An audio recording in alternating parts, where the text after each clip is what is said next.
In this training video, we'll be going over your equipment categories.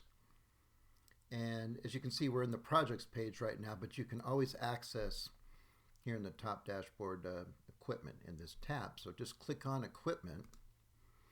The first page that shows up is your categories and your make and model.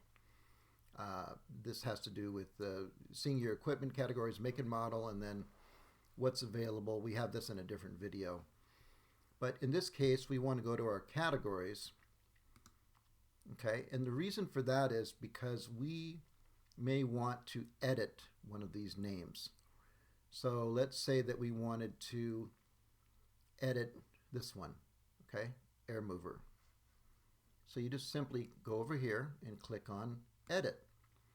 Okay, so right off the bat, this window comes down and we could just edit this. And maybe you want to add the word fan to it.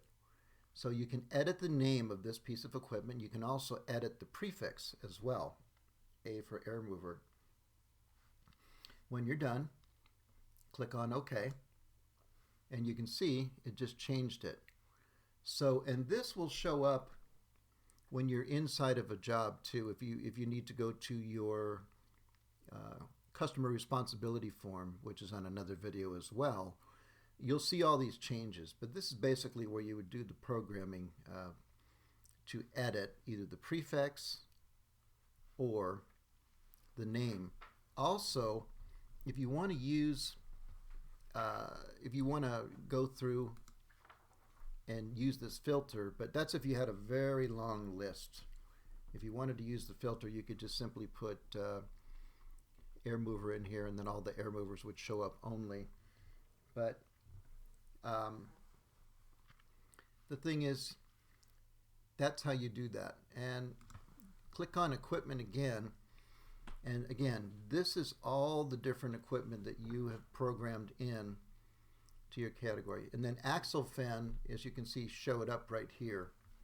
Okay, and it's also going to show up in your availability. So I just clicked on there and you see that it just changed in all listings for axle fan, that one change. Okay, so that's how this works. And by just going into equipment and then going into categories, because you want to make the edits, that little pencil right there, that's how that works. So you can edit. You can have as many of these as you can imagine. So very easy to use. To your success, and thank you for watching.